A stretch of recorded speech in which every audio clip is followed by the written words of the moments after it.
ఓం నమో నారాయణాయ. వారాహి అమ్మకు నమస్కారం చేసుకుంటూ అమ్మవారి దయ ఆమె చల్లని చూపులు మనందరిపై ఉండాలి అని చెప్పి మనస్ఫూర్తిగా కోరుకుంటూ ఈరోజు వీడియో స్టార్ట్ చేస్తున్నాను ఫ్రెండ్స్. ఇక ఈరోజు వీడియోలో మనం చూడబోయేది ఏంటి అంటే అమ్మవారి వాగ్దానం. వారాహి అమ్మ మనతో ఏం చెప్తున్నారు అంటే, బిడ్డ ఈ అమ్మ వాకు జాగ్రత్తగా వినమ్మా. ఈ వారాహి అమ్మ శక్తి నీలో లీనమై ఉంది.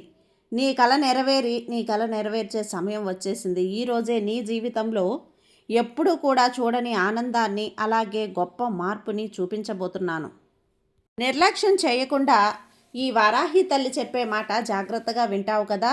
ఇలా వారాహి అమ్మవారు మన కోసం తీసుకొచ్చిన ఈ సందేశాన్ని వినే ముందుగా మన ఛానల్ని ఫస్ట్ టైం చూస్తున్నట్లయితే ప్లీజ్ సబ్స్క్రైబ్ చేసుకోండి ఫ్రెండ్స్. వీడియో నచ్చితే కనుక లైక్ చేసి సపోర్ట్ చేయండి. ఇక వీడియోలోకి వెళ్ళబోయే ముందుగా ఒక్కసారి మనకు బాగా తెలిసినటువంటి గురువుగారండి శ్రీ వారాహి అమ్మవారి జ్యోతిష్యాలయంలో జ్యోతిష్యం చెప్తున్నారు గురూజీ సుబ్రహ్మణ్యం రాజు గారు.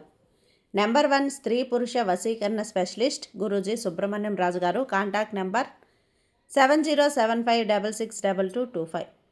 ఈ గురువుగారు చెప్పింది చెప్పినట్లుగా జరిగింది. భార్యాభర్తల మధ్య గొడవలు ఉన్నా, విదేశీ ప్రయాణం ఆలస్యం అవ్వటం, ప్రేమ పెళ్లి సంతానం లేకపోవటం, కోర్టు సమస్యలు, గృహము మరియు కుటుంబ సమస్యలు, ధనం నిలకడగా లేకపోవటం, ఉద్యోగం ప్రమోషన్స్ విఫలం అవ్వటం, దీర్ఘకాలిక అనారోగ్య సమస్యలున్నా, విదేశీ ప్రయాణం ఆలస్యం అవుతూ ఉన్నా, స్త్రీలకు పురుషులకు సంబంధించిన గుప్త సమస్యలు ఎటువంటివైనా సరే రోజుల్లో పరిష్కారం చేస్తారు.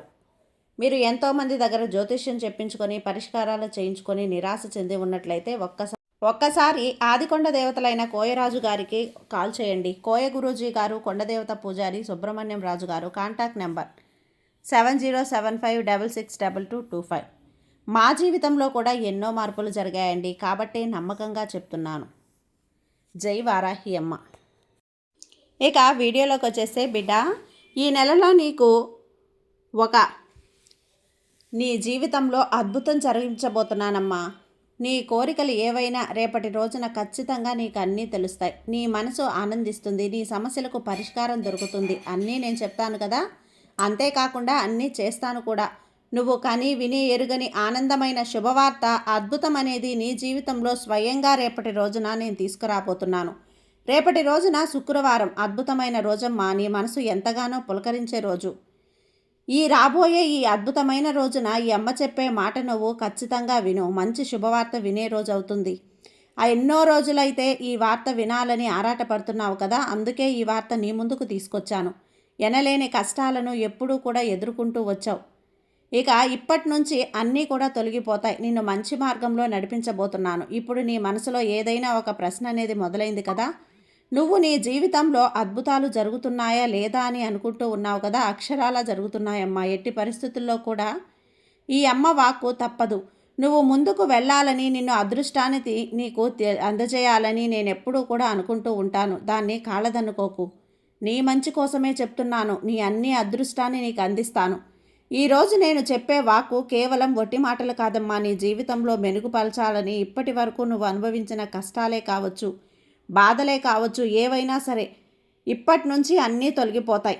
ఒక్కొక్క కర్మ ఫలితం అనేది రాబోతుంది తల్లి. ఇక నువ్వు అనుభవిస్తున్నటువంటి రోజు గడిచిపోయింది. ప్రతి విషయానికి ఈరోజు నీ ప్రశ్నలకు సమాధానమిస్తాను. మనసు పెట్టి విను, అప్పుడే కదా అన్నీ నీకు అర్థమవుతాయి.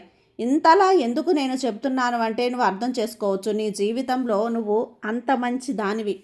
నీ మనసు మంచిది. అలానే నువ్వు చాలానే కోల్పోతున్నావు. అది నేను చూడలేకపోతున్నాను బిడ్డ. అది వస్తువు కావచ్చు, అబద్ధాలు కావచ్చు, కోరుకున్నది ఏదైనా కానీ నువ్వు కోల్పోతూ ఉన్నావమ్మా. అవును, ఇది నీ యొక్క అతి మంచితనం వల్ల ఇలా ఉంటుంది. చాలామంది నిన్ను ఇబ్బంది పెడుతూ ఉంటారు. నువ్వు గొప్ప వ్యక్తివే కానీ నేను కాదనను. నా మాటని నేను అవసరానికి మించి అతి మంచితనం అనేది మంచిది కాదు అని చెప్తున్నాను కదా. నువ్వు చేయాల్సిన దానికంటే అతి మంచితనం చేస్తే ఆ అతి మంచితనం వల్ల, కొన్ని పనుల వల్ల నువ్వు నష్టపోతున్నావు. ఇప్పటికే నష్టపోయావు. ఇప్పటి వరకు అందరికీ నువ్వు నమ్మావు, వారిని నమ్మి మోసపోయావు. చివరగా నా అనుకున్న వాళ్ళ చేతిలో కూడా మోసపోతున్నావు. మోసపోవటమే కాదు, మళ్ళీ వాళ్లతోనే మాట్లాడలేక ఏమనుకుంటారు అన్న భయం కూడా నీలో ఉంది. అలా నువ్వు ఏదో నీ మనసుని సర్ది చెప్పుకుంటూ ఇలా వస్తున్నావులే కానీ నీ మనసు అయితే చాలా సతమతం అవుతుంది. ఇప్పుడు నీ పరిస్థితి అంతా కూడా నీ కట్టుబాటులో ఉంచుకో. ఏదైనా సరే రేపటి రోజున నీకు మంచి శుభవార్త అనేది వస్తుంది. ఇక నువ్వు తీసుకునే ప్రతి నిర్ణయాలు కూడా ఆలోచించాల్సిన అవసరం ఉందమ్మా. నువ్వు ఆలోచించి చేస్తేనే అందులో సమర్థవంతంగా పనిచేయగలుగుతావు. దిగులు పడిపోకు. నువ్వు అనుకున్నది జరగలేదు అన్నప్పుడు నీ మనసు ఎంతో నిరుత్సాహపడుతుంది, ఆందోళన పడుతుంది. ఏమీ చెయ్యలేక అలాగే కూర్చుంటావు. చెప్పాలంటే బుద్ధి చెప్పాల్సినటువంటి మాటలు నీకు కొన్ని ఉన్నాయి బిడ్డ.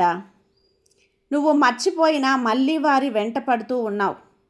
నిన్ను మోసం చేసినా సరే క్షమిస్తూ వెళ్తూ ఉన్నావు. మళ్ళీ మళ్ళీ వాళ్ళని నమ్మి మోసపోతున్నావు. వాళ్ళు చేసే పనులను క్షమించేస్తూనే ఉన్నావు. నువ్వు మోసపోతూనే నీ అతి మంచితనం మంచిది కాదు అని చెప్పడానికే వచ్చాను. ఒక్కసారి క్షమాపణ మంచిదే, రెండోసారి అది మంచిది కాదు. అది ఆ మన్నింపు అనేది ఒక్కసారే ఇవ్వాలి. నీ యొక్క మెడకే అది ఉరితాడై బిగిస్తుంది.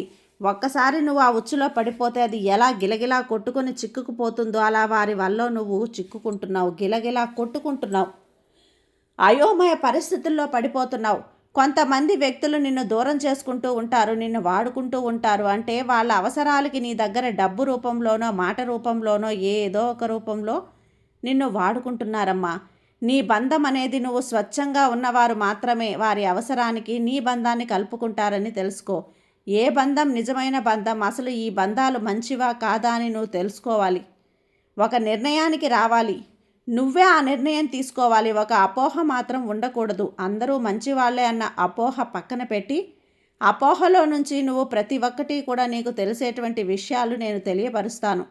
అన్ని విషయాలలో అప్రమత్తంగా ఉండేటువంటి కొన్ని విషయాలను మాత్రం నిర్ధారణ చేసుకోలేకపోతున్నావు కదా.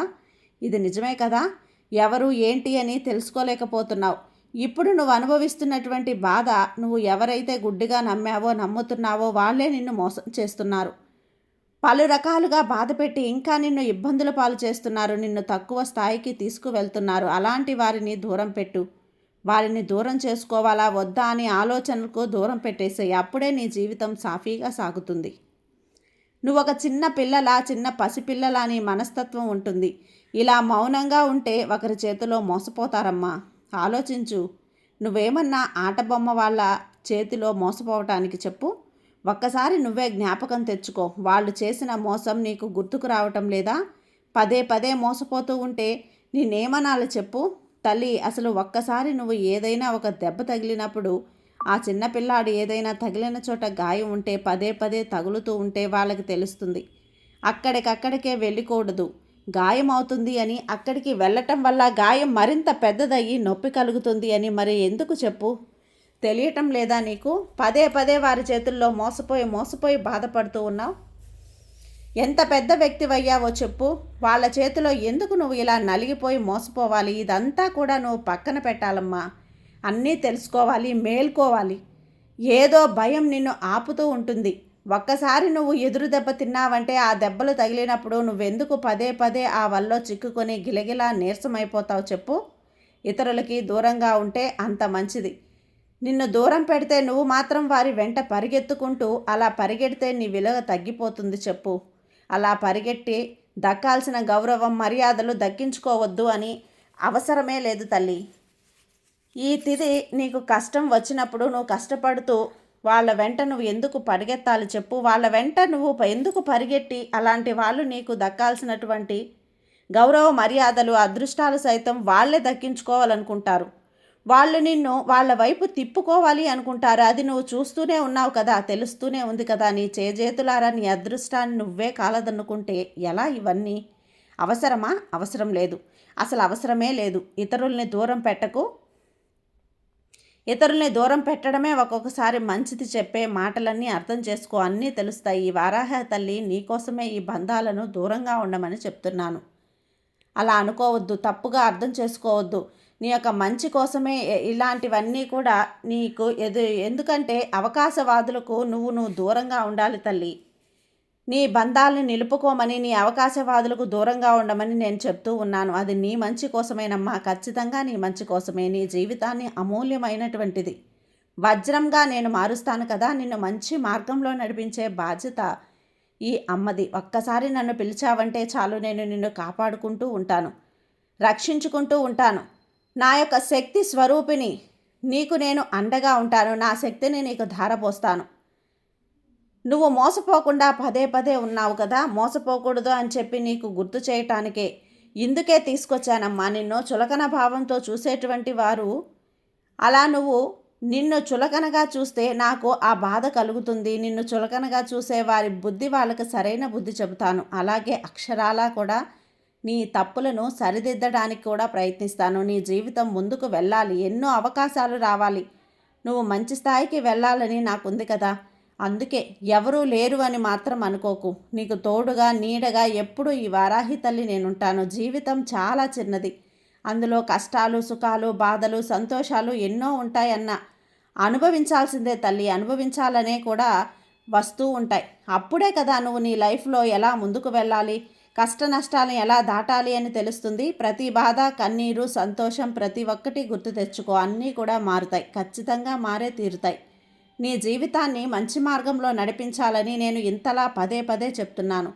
ఈ అమ్మ మాటలు నా మాటలు ఇక వింటావా, పెడచెవిన పెడతావో నీకే వదిలేస్తున్నాను. నీ ఇష్టం. నా మాటలు విని నీ జీవితాన్ని ఎక్కడైనా మార్చుకుంటావో లేదా రోజులాగే నువ్వు రోజు నుంచే తొలగించుకుంటావో అప్పుడే నీ జీవితంలో మార్పు అనేది వస్తుంది.